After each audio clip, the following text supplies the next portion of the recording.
Fine, they were like, I've never started the service 10 or 15 minutes early. Neither is James. He likes to start on time. It's pretty punctual. Good afternoon, everyone. It's great to see you. It's been a busy couple of weeks.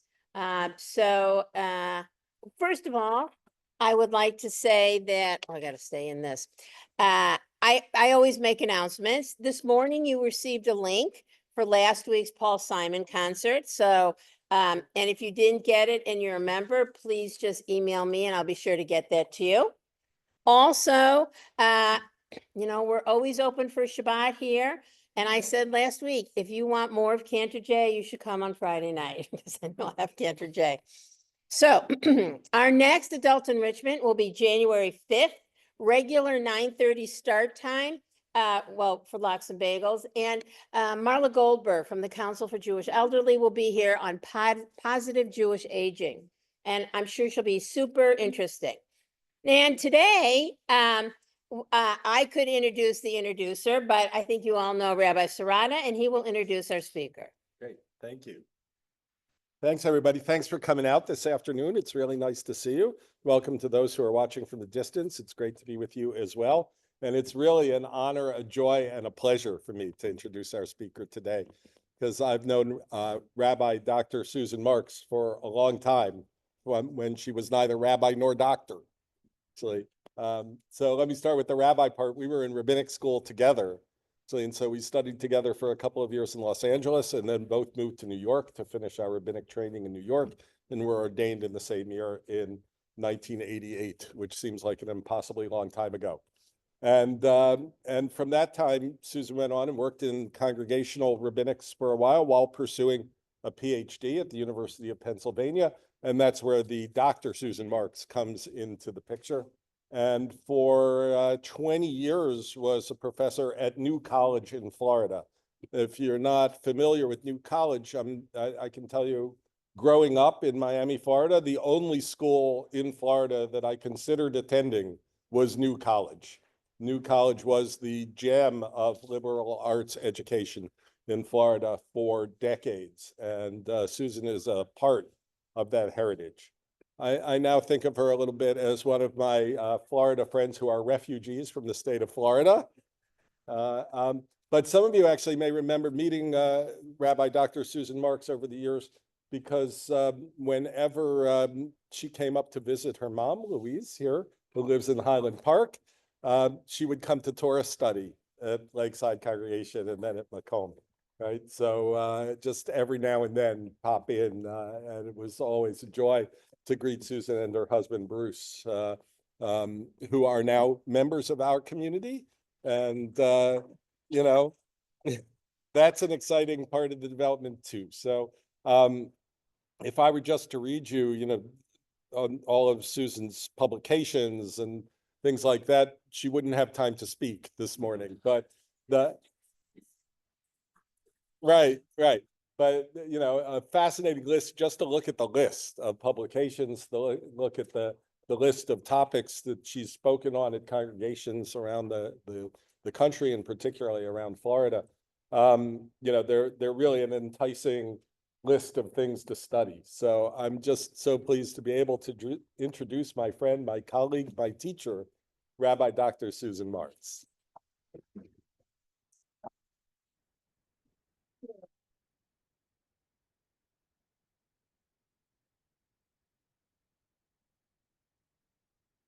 Move this closer so everybody can hear. Can everybody hear, first of all? No. Move it up. Okay, let's get it. Technology for this, right?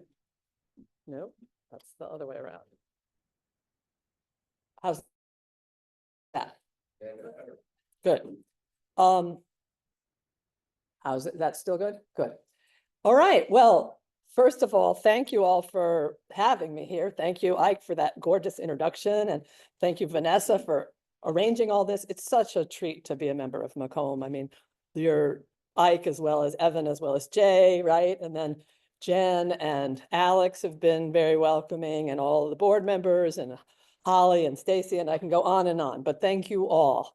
And thank you for being here. So this is just delicious. And I'm sharing what I love. I mean, I really had a wonderful run at New College.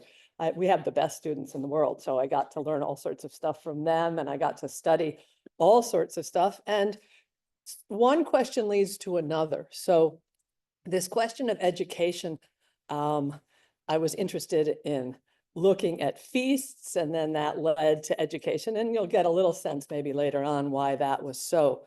But when I'm talking about education today, and that's what I'm going to do, I'm going to focus on the Beit Midrash, the house of study, where the rabbis talk to each other, where they talk to their students.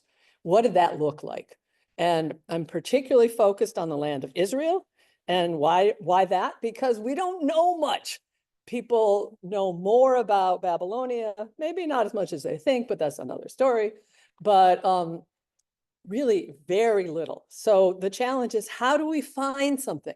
We depend on these rabbinic texts. They teach us, but what do we know about the people behind them, the people who were studying, what their customs were, how they did that, what that looked like? So that's my goal. And one of the differences between the rabbi part of me and the doctor part of me is, rabbi, you read a beautiful text and that's lovely, and it's got meaning, and you get to teach that. So as a doctor, you look at that and you say, how do I know that? That's really the key to being a historian, is you look at something and you say, well, how do I know that? Somebody just said this is true. Why would I believe that? What evidence is there? And so what evidence is there? The evidence is, the only literary evidence we have are from the Talmud. We don't have references to, so I'm talking about the Palestinian Talmud, or the Jerusalem Talmud, it's sometimes called, but it never was in Jerusalem, so it's kind of a misnomer. But the Talmud of the land of Israel is another way of talking about it, and the Midrash. So all of the literary products of the land of Israel that aren't referred to in other literary, so there we are. So we're trying to know what the rabbi's world looked like from these not very straightforward texts, and what other kind of material evidence we can find, maybe if we're lucky, and scratch around. But so that's the fun of it, is you don't have a lot of evidence, but can you push it? Can you pull it? Can you take a look at it? So that's what I'm asking you to do today, to look at these texts with me, to see what they might be saying if we look at them sideways, and to put together a picture of what it looks like to be in the Beit Midrash, the house of study that eventually birthed these texts like Pirkei Avot, like the Talmud of the land of Israel, like the Midrash that you hear so often and that teach us. So that's what our adventure is going to be today. All right, so you game? All right, so when I was planning this, Celia Ann said to me, but what about the women, right? So, and that's always a good question, speaking of the things that are not apparent in the text we have. So how do we get to them? And as far as students in the Beit Midrash, that's really pushing it, though we can all together talk a little at the end of my talk. But the way I got into this actually involved a woman, the wife of Rabbi Akiba. And she gets credit for supporting her husband's education. And let's take a look at that text, because I think it's a very complicated text, actually. It's number 2 on your handout. So if we were a smaller crowd, I would ask other people to take turns reading, but I am going to read, but you have it in front of you so that you can continue to read on your own as you think about it. So this is from the Palestinian Talmud, as you see. Rabbi Akiba made a quote unquote city of gold for his wife. The wife of Rabban Gamliel saw her and became jealous. Rabban Gamliel's wife came and reported Rabbi Akiba's gift to her husband. He said, have you done for me what she did for him? Rabbi Akiba's wife sold the very braids from her head and gave the money to him so that he could study Torah.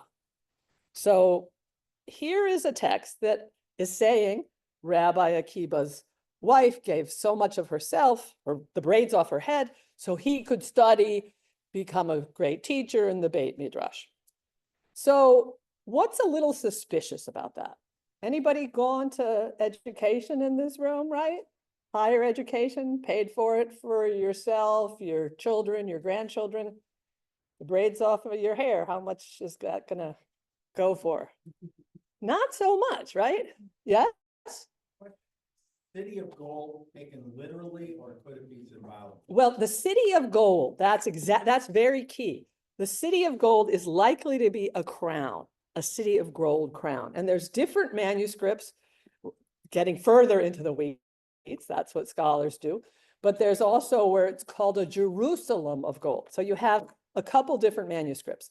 So this is the part that got me really suspicious. Not only how much it costs to go to school, but the city of gold does appear not in other Jewish texts, but it appears in other texts of this period, from the 2nd century to the 5th century.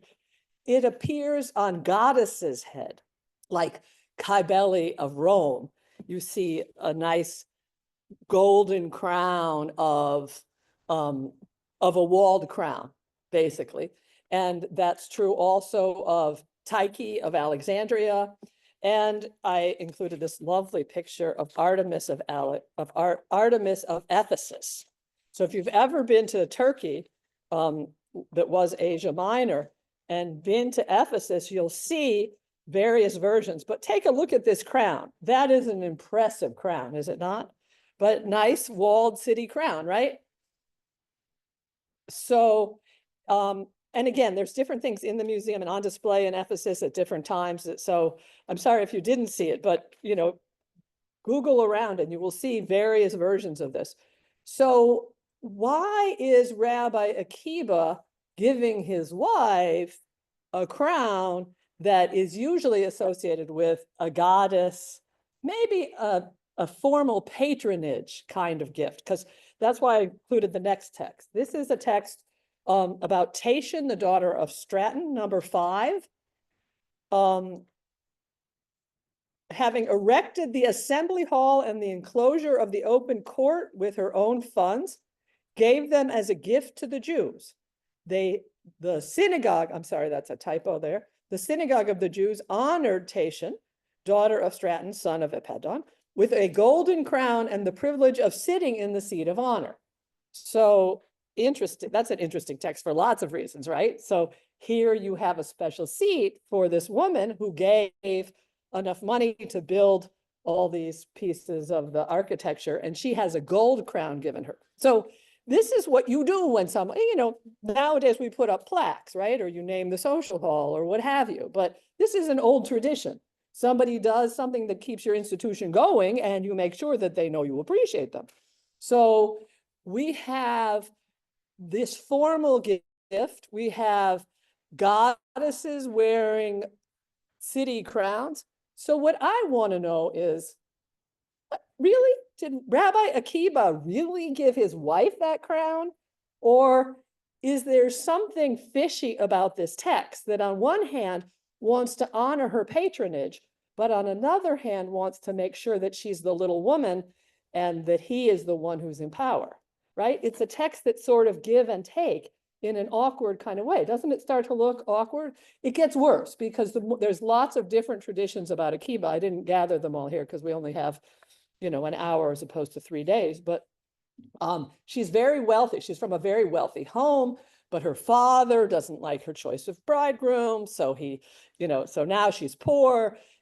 Is she poor or isn't she? Could she give enough money to support this educational issue or couldn't she? So this is a very ambivalent text, and I pounced on it. And there's a young scholar, Kim Stratton, who just has a book coming out in February, which I can't wait to see because she was excited by this, and she's putting together more examples of women funding things that are, you know, they're very well hidden. If you look at Christian texts, if you look at the book of Luke, his patron was a woman. So you have that. And there's other women patrons in Christianity. You have women who are the priestesses because their family is able to give a lot of money and they get a role in certain things within, especially Asia Minor, but other places. So Did Jewish women not give money? So these are some of the questions that this is part of. And so I think this is a very important text, actually, because I think we're seeing her as a real patron of education. And yet we're seeing the ambivalence that rabbinic texts have about crediting her with that patronage. So I'm seeing a couple of questions. I think Vanessa wants you to have your mic unless you just holler really loudly. Holler loud, and then you'll get the mic out.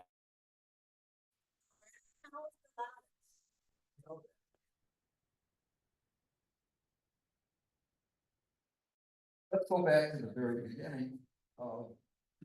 Rabbi Akiva gives his wife something of value, but then yet again, he can't afford to pay. Exactly. Yes, thank you. On the nose. Right. Where did that come from? Exactly. Want to make a guess? I really, when I read this, I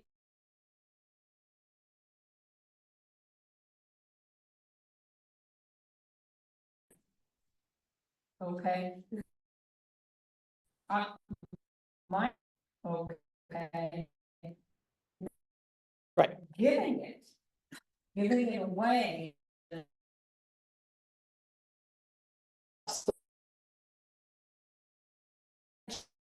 Money is involved. That's the question. I don't negate what you say. I think that's very significant.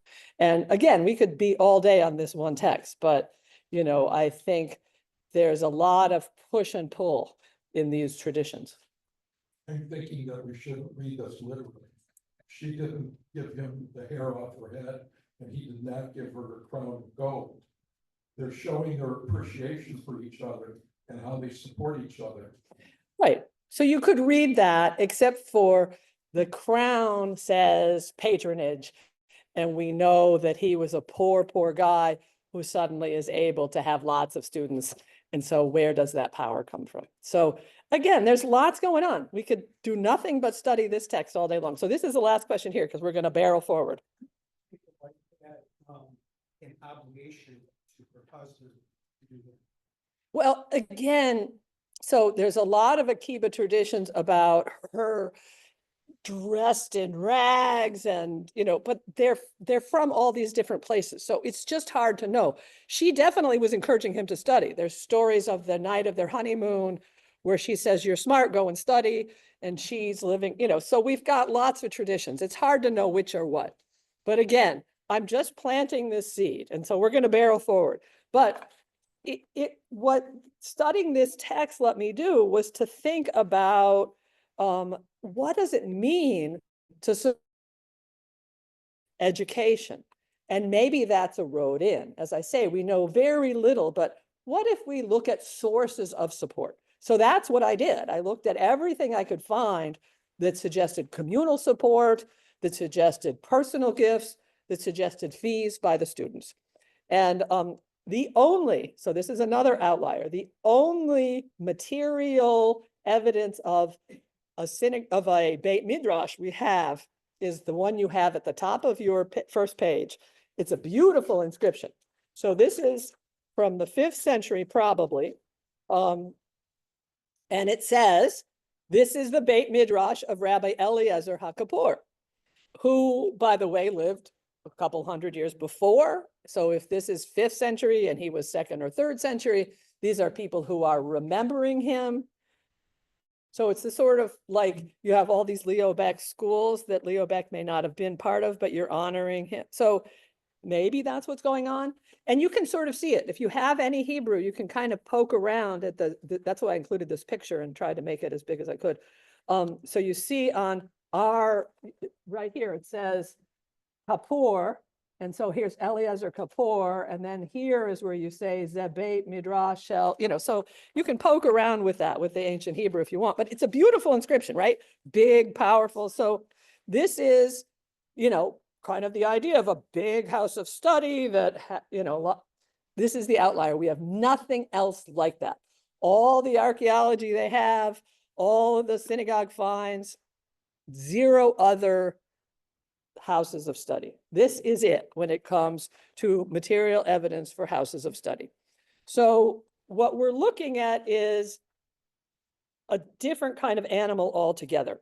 I'll get to that in a minute, but I want to sort of go back in time. And my mother's reading a novel right now and was complaining that the flashbacks don't give you any clue. So I want to give you a clue now. Flashback.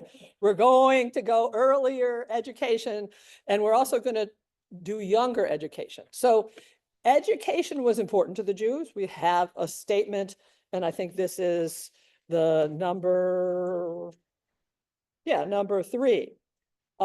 Shimon ben Shetach decreed 3 things: that a person should use his wife's ketubah in his business dealings, the children have to go to school. Also, or it's probably shouldn't use his wife's ketubah, but anyway, we're not paying attention to that. And that children should go to school.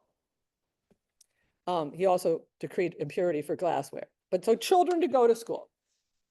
Education. So, it's a nice laundry list. What'd you say?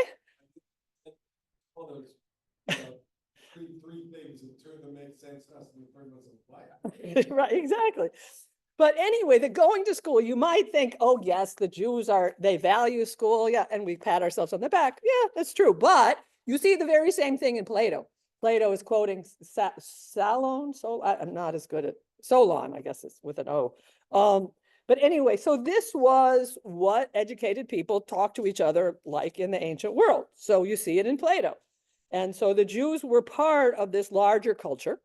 And this is particularly interesting because what did education look like? If you're in the land of Israel and you're taken over by the Hellenistic culture, right? Greeks conquer you, so it's all in Greek. What does that look like? What if you want to go to school in Hebrew? Do you have to go to school in Greek? Well, actually, we have some evidence of that. Kind of cool.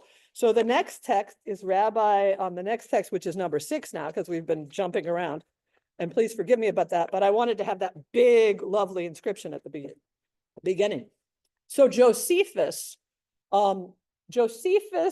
was ultimately captured. He had priestly kind of various offices, but he worked then for Rome, who conquered.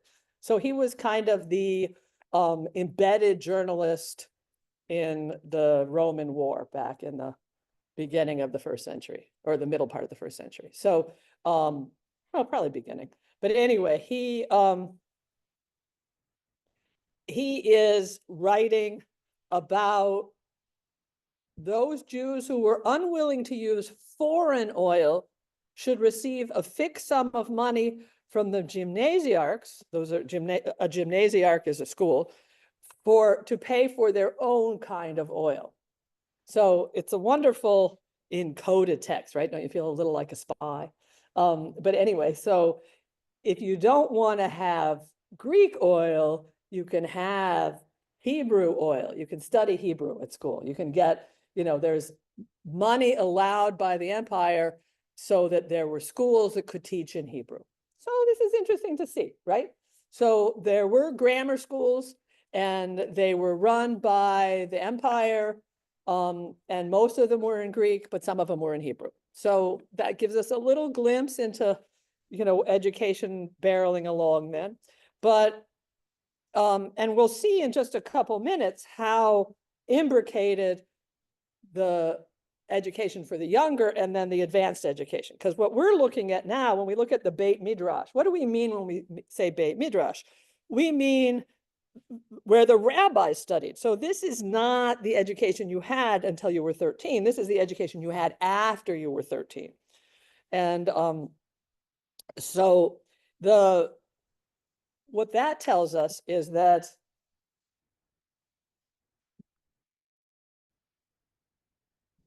as I said, I looked at the kind of evidence we had for funding the Beit Midrash. We know we have a school. We're going to come back to those lower schools in a second. But I looked at evidence for gifts, and you have nice ambiguous evidence like the Rabbi Akiba. I looked for community schools. There's a Beit Midrash in Sepphoris. It's got a name, Sepphoris. Does that mean they ponied up money? There's some texts that suggest that bachelors had to pay a tax towards school. Again, you have a variety of small hints, but by far and away, the majority of how do Beit Midrash get funded? Remember, this is the question I was pursuing. How do they get funded? They get funded by fees, by tuition. And how is tuition paid? Sometimes it was paid in money, but sometimes it was paid in olive oil.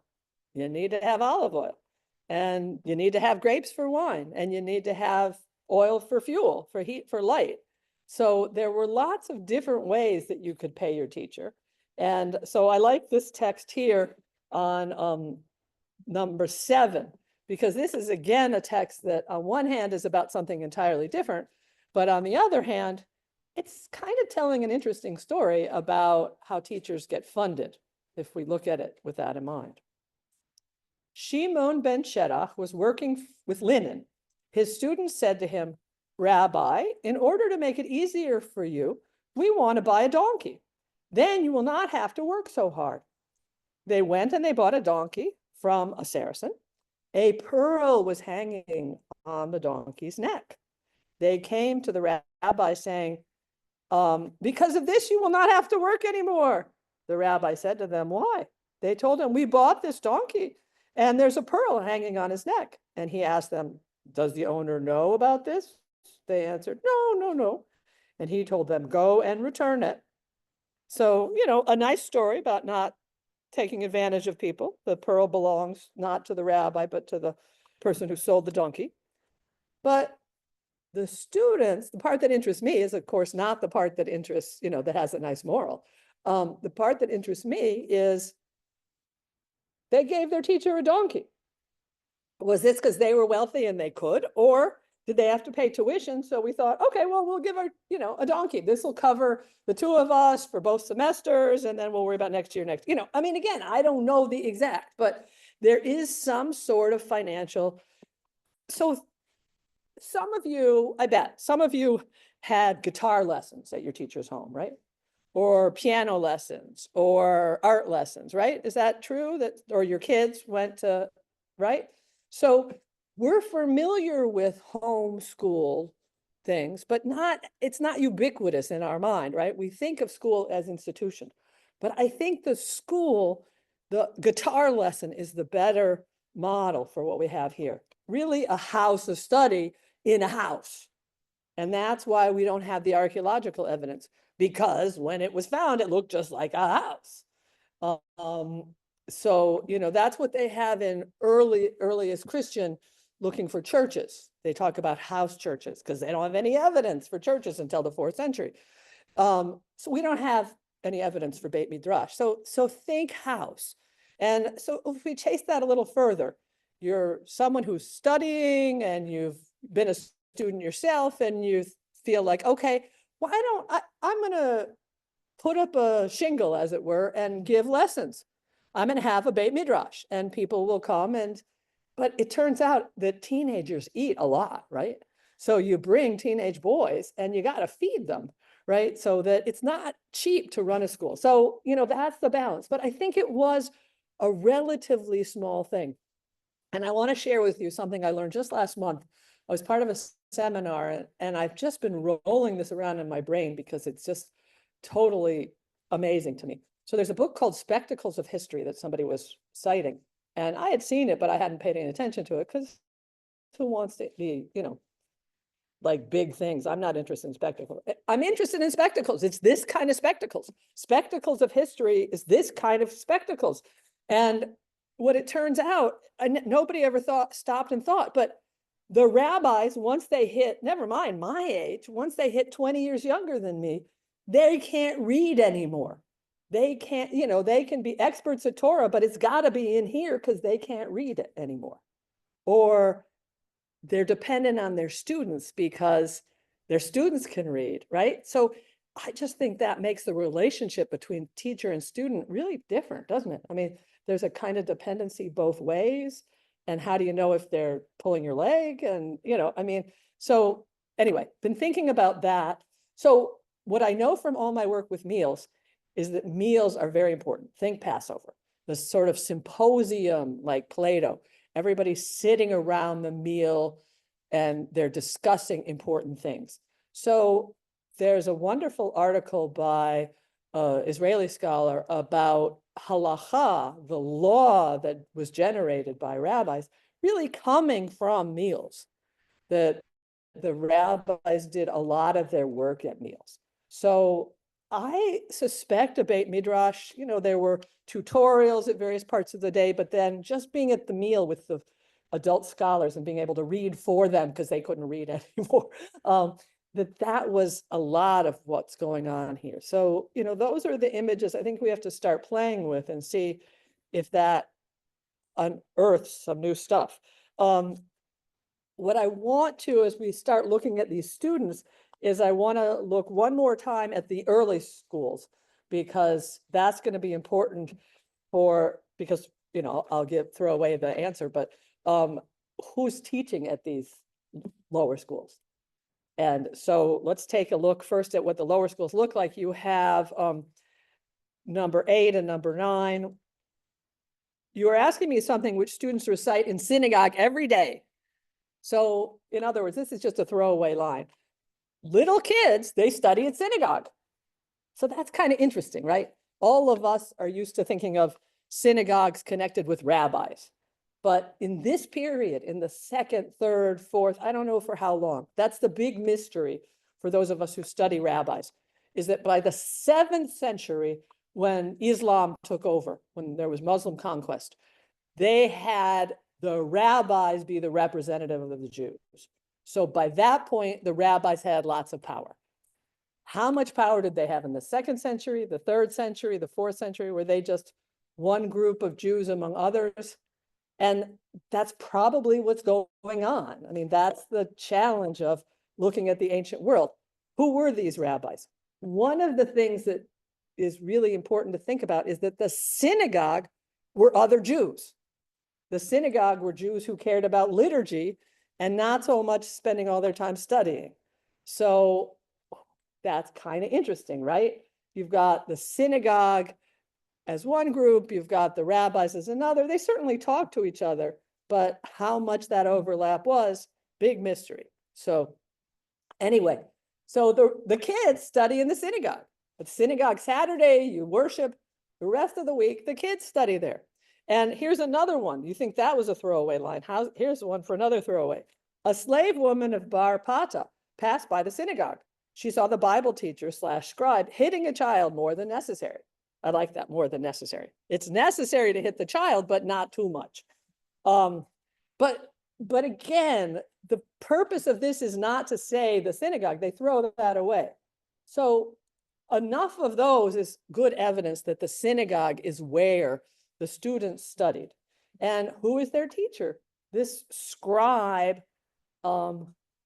teacher. So I'm going to come to scribes in just a second, but I have one more story about lower school and upper school. And this is a short little midrash. The rabbis they're reading the text of Genesis, and they're talking about Jacob and Esau, and the lads grew. And we just have been reading about Jacob and Esau, so this is nice. The lads grew. Esau was a man who knows hunting, a man of the fields. Jacob was a simple man, a dweller in tents. But they're focusing on grew. So what does it mean to grow up as a kid?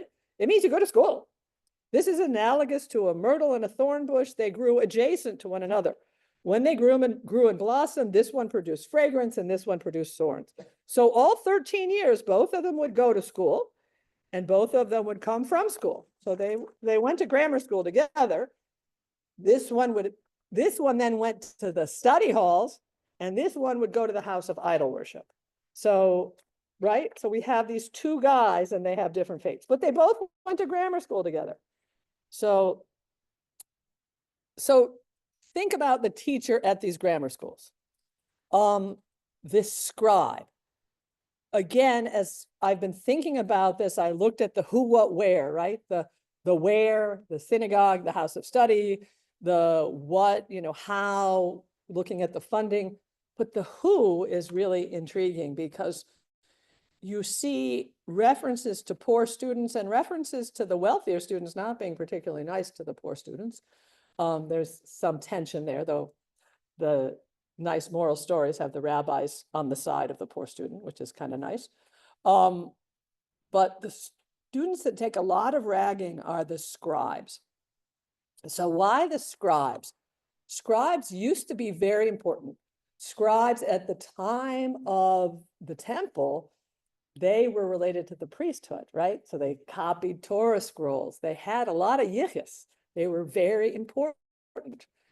But so if you listen to the rabbis, they didn't have so much power afterwards. But the more I've done this particular study, the more I'm beginning to wonder if the rabbis protest too much and that the scribes still had a big foothold and were part of that other group that the rabbis were competing with, or another group, not necessarily that singular. Because the reason why I say this is the rabbis are very derogative about the scribes working, because, you know, you have to have a living, right? So the scribes have a saleable skill. They can write divorce documents, they can write marriage documents, they can, right? And I don't know, you know, if we're talking Hebrew education, then we're doing Hebrew. Did some of them also do Greek? Again, the list of what I don't know is very long. But why are they bashing the scribes for this kind of labor when you had this other rabbi who worked in linen, and that's cool? So I don't know. But here, this last text we're going to look at, I think is fascinating because you have the scribe they appear again and again as the teachers of the lower school. And what I think about it, having spent time in education, is that they were the assistant professors. They were the, you know, they were the people who were in grad school and they needed to teach in order to finish their PhD. So they went and they taught in the village that needed somebody. And somebody has to do it. So it's good. You got this pool of talented people who go teach there. But this text shows such ambivalence about this knowledgeable teacher and such devaluing of that teacher's knowledge. He's been studying with the rabbis, so he gets called rabbi scribe, which I didn't give you on this text, and I'm sorry, but that's part of it. But he's not necessarily appreciated. He's appreciated as a scribe. So, and this is a hard text to read because it says he. So I marked up my copy to make it a little bit easier. Rabbi Shimon, and I'll leave his last name there, said to the scribe, so I know you ran into problems. Let me back this up. There's a problem in town because the people in the town, they wanted him to break it into small units so they could understand. And he was trained, you don't do that. You read the whole Torah portion. So we've got some tension, right? So whether this was happening in the lower school or whether the scribe also did that on Saturday, again, your guess is as good as mine. Rabbi Shimon said to the scribe, "What did you do in that town?" And the scribes told Rabbi Shimon the story. Rabbi Shimon said to him, "Why did you not listen to the town people who wanted to cut him into pieces?" The scribe said to Rabbi Shimon, "And do the rabbis do it that way? Do the rabbis cut it into pieces?" Rabbi Shimon said to him, "And do we not cut verses into pieces at a study session?" But the scribe said, "But do we not go back and say the whole thing in one piece at the beginning of the class, at the end of the class?" And so Rabbi Zera said, "If that teacher were alive in my time, I would appoint him as a sage." You know, so I just love that last line. I would appoint him as a sage, as a rabbi, even though he is a rabbi. He's a rabbi sage. He's a junior rabbi because he's rabbi / scribe. They don't call him just rabbi, but they definitely have a problem with scribes. So I'm just fascinated by that. And we're coming to the end because I know you have lots of questions. And I know Vanessa doesn't want me to talk forever, even though that would be fun.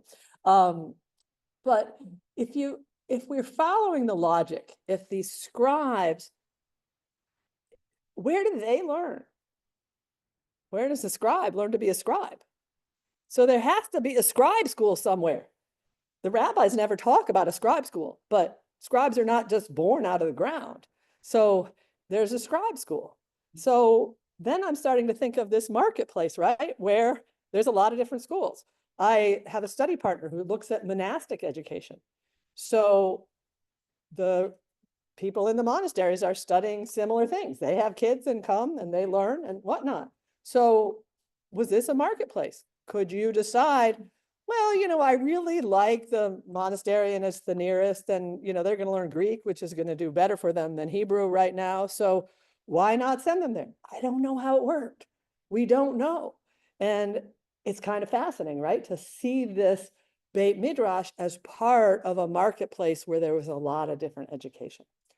And so what I want to do at the very end is back to what I promised at the beginning. Remember, I said that we would think about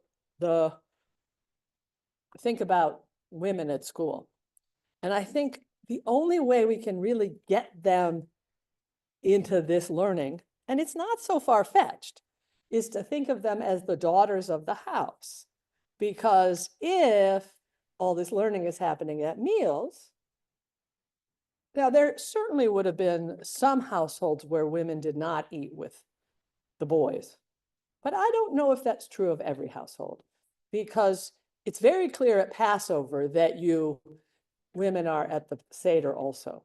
So I think we're looking at a variety of different traditions. And I've spent a lot of time thinking about reclining at meals and who's at meals. And again, not crystal clear, but I feel pretty comfortable imagining some households, not all, but some, where wife and daughter were also at the meal, could overhear some of these lessons. So if you want to think about an educated daughter, I think it's not totally far-fetched. How far they got, I don't know. But it's one of maybe the payoffs of understanding how localized the education was. That the school, in the synagogue, if it wasn't in the synagogue, it might be in the courtyard of something, you run out of, it depends whether the town has a synagogue, but you had schools and you had Beit Midrashim, or Batei Midrash is the right way to make the plural. But anyway, so you had these, and they weren't big, unapproachable institutions. They were like your guitar teacher's school. They had more or less students depending. So now I hope you have lots of questions in your pockets. Hi, I'd like to go back to the women's support of their husbands. Okay, education. cool. We have to not the women of valor. The woman of valor is an entrepreneur. Yeah. In addition to running Right. a household and everything, she's weaving, she's selling her wares. Absolutely. But the rabbis were much more sexist than the Tanakh. The rabbis were much more sexist than the Tanakh. You're going to find roles for women like the one you say in Tanakh that you don't see in the rabbis. Different periods have different access to different people. 90s. My great grandmother, who lived in the Baltic area, was one of several daughters. Her father was supposedly a rabbi. The girls were not educated. My grandmother came to the US at age 12, not Right. knowing how to read or write in any language. Right, But was taught arithmetic and ran a business, right. eventually. But the youngest daughter, who was home with the father when she was presumably had more time, was taught to read and write in Yiddish and Hebrew. And part of it may be because he, as he got older, had trouble seeing and needed somebody to help. Why the youngest? Yeah, I think that, when you think how much trouble it is in 2024 to see well and get, what you want, there has to be, so yes, it varied drastically at different times. I think there are more women hidden in the various traditions than explicitly are there, but there were periods that were more open to women participating, and places. Asia Minor, where you have Artemis with that wonderful crown. Asia Minor has women prophets. Asia Minor, that's in Christian tradition, but it also has women who were president of the congregation.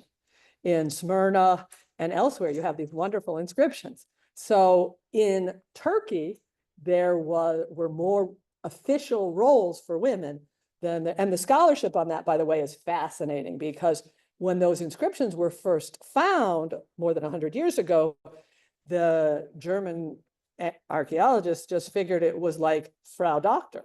that she was married to the president. But, you know, there's other texts that have her husband doing something else or no husband at all. So, you know, I think that was their own bias. But so we have, if you want to see women with more power, Turkey is a better spot than Land of Israel. So, please.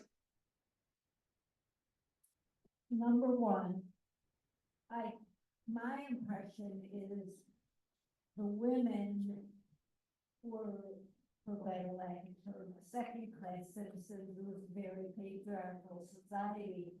And so I think the interpretations of the learning and the studies are all done by men mostly. So it's from their perspective.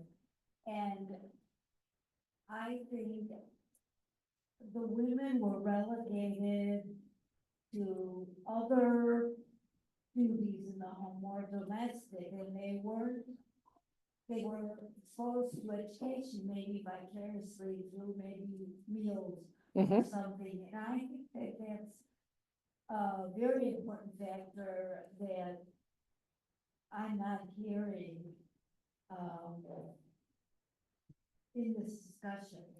Well, so what happened during Rome, which is what we're talking about, is that Jews were second-class citizens. And so the Romans were the first-class citizens, and Jews didn't have the same status as they did. So in what the rabbis are writing, they're writing themselves as the first-class citizen, so you're exactly right, and women as second-class citizens. So it's very much that hierarchy, and you can see the connection with Roman law if you start looking at it. So you're absolutely correct. But the question is, how much power did the rabbis really have? How much of this was a fantasy and how much of it was the reality they lived? And I don't know the answer, but I think it's an important question. In the rabbi's mind, they were first and the women were second.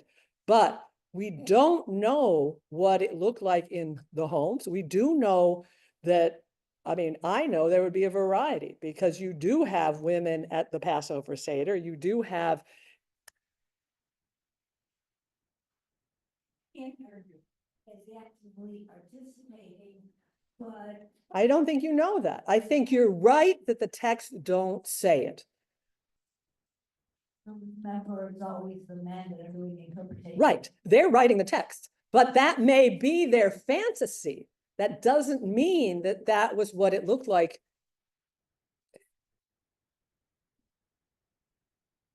Valued or taken with the same seriousness as men. Well, okay, so let me tell you something about the ancient world. The nice boundaries we have between Jewish and Christian, they didn't exist then. So John Chrysostom, 5th century, we're talking Egypt, but again, it's not such a big world. He was so mad at his congregation because they would spend time the day before at the Jewish congregation. So Saturday, they'd go to the Jewish congregation, Sunday, they'd go to his congregation. This is not what he wanted. So what the language is the ways that, the parting of the ways, or the ways that never parted. In other words, Judaism and Christianity, as it was beginning to be called, weren't that different. People lived cheek to jowl. And so for some people, like the rabbis in their texts, they wanted a lot of distance. But that doesn't necessarily mean that who did they speak for? As I said, we do not know. By the 7th century, they spoke for the Jews. But there were the synagogue. What were the roles in the synagogue?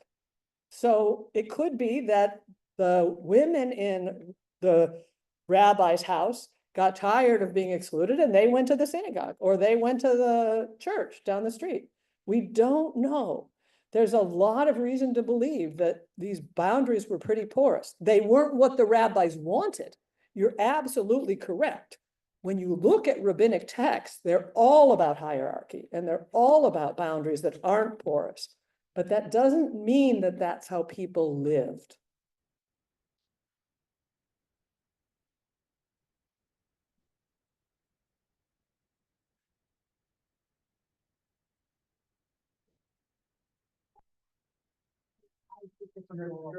Your last two answers lead me to the question. Are there any non-Jewish sources that are available? So yes and no. No, you do not have sources that talk about rabbis, but you have sources like Origen or Jerome, who were important within the early Christian church, who learned Hebrew. Who did they learn Hebrew from? They learned Hebrew at the Beit Midrash with the rest of the students, maybe.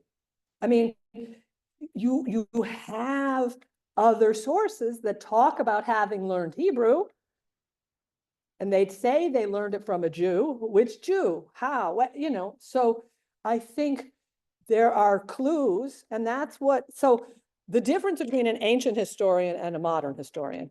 And a modern historian gets to know that something takes place December 15th, 2024 at 1 p.m.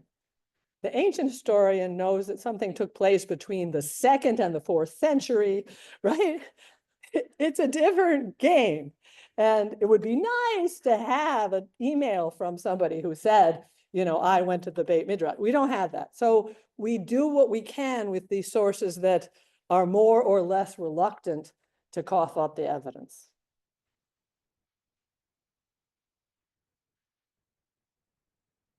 I'm curious about what I heard was that, or what I understood was that the Jewish kids went to, like, say, Hebrew school until they were 13, and then they began their secular education. Well, that could well be. Yeah, they studied all together till they were 13. They would learn Bible and they would learn Mishnah, so that they had sort of preliminary foundation. And then some of them would not continue. I mean, that's the whole Esau thing, right? Some of them would go off to study to be a scribe in Greek so that they could make a good living. I mean, think of power networks. I mean, none of us are spring chickens in this room. So, you know, you go through life and you decide, how do you decide which school to send your kid to? Because you want your kid not only to get a good education, but to know people who will help in his or her career, who will have the values you have. I mean, there's a lot of different things, right? There's networking, there's values. Sometimes they overlap, sometimes they don't. So that world probably had similar things. What was the neighborhood you lived in? Was it safe to go to this school, or would you be better off going to a different school? What did you want this kid to do? What was the career your family had? Did you want him to come back and work in your business, or did you want him to go and be a sage? Did you have enough money to be able to afford that? And if he really wanted to be a sage and didn't have the money, look what happens to him, right? So a lot of it is kind of the brass tacks stuff that we actually know a lot about from our experience just living the years we've lived. It's just hard to find ways into these texts to apply that. I'm gonna still off point there. I'm curious, because you turn on the TV and all I see about is this lady, a lady of Guadalupe, the station of Mary. And so I was wondering if the veneration of Mary in the New Testament is some sort of reaction to the women not having power in the Judaic tradition. And the veneration of Mary doesn't happen in the period I study, it's later. So maybe you know, I don't know. I don't do later Christian stuff. So you really don't see Mary stuff until another few hundred years. You did have, I mean, the thing about, it's a big question, but the thing about, as I mentioned, there were prophets in Asia Minor, right? So you had women prophets in a Christian group called the Montanists. So that's huge, right? So you have within the followers of Jesus the same kinds of tensions you have. You have women followers who are then degraded by the men followers. The example that I love teaching is there's a text called the Acts of Paul and Thecla. And in it, there's this wonderful woman, Thecla, who falls in love with the teaching of Paul and is just going to go out and do it. And so she's betrothed, but she doesn't get together with her betrothed. And so she gets thrown into prison and she is taken to the Colosseum and she's thrown in naked into a pit, and there's lightning and seals that, into man-eating seals. So, but there's lightning that protects her modesty and she's rescued. And she goes on and baptizes lots of people in the name of Paul and Jesus. So that's one version of Christianity. But if you read at the very same time you read, and she's interpreting Paul, right? Acts of Paul and Thecla. At the very same time, if you read a text like 1 Timothy, Titus, 2 Timothy, they're very male oriented. They don't tell that story at all. They talk about how you do not trust women who would baptize. So you've got that same tension there. So that I think in the earliest Christianity, or the earliest, it wasn't Christianity yet, but the earliest followers of Jesus, there may well have been an impulse for women to have power that they couldn't get elsewhere. And then it was clamped down on pretty damn fast. So Mary veneration is hundreds of years later and is all about other things.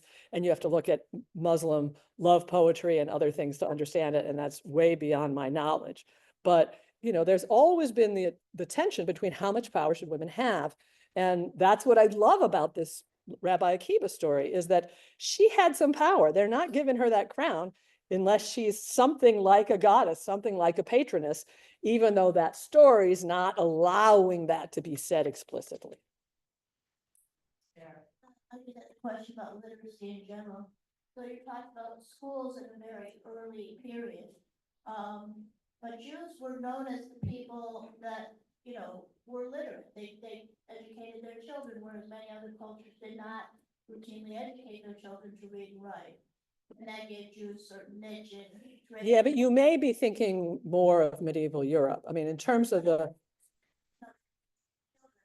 Did it continuously go through? I mean, this seems to be the forefather of the pater, Sure, it probably... in Europe. Again, but what I'm trying to say is within the Hellenistic world, there was the tradition of education, even among the states you had conquered. So you conquer the land of Israel and everybody gets educated there. So what's education coming from them? What's coming from the people who conquered them? That's a little hard to know. And also literacy is really tricky because you're talking men mostly, right? But the mathematics you talk about, there's a mathematics literacy. How is that calculated? And also, once you figure in this, what about somebody over 40? Are they literate anymore if they can't see to read or write? So I think literacy numbers are really problematic because you had people who were literate to some extent and not others.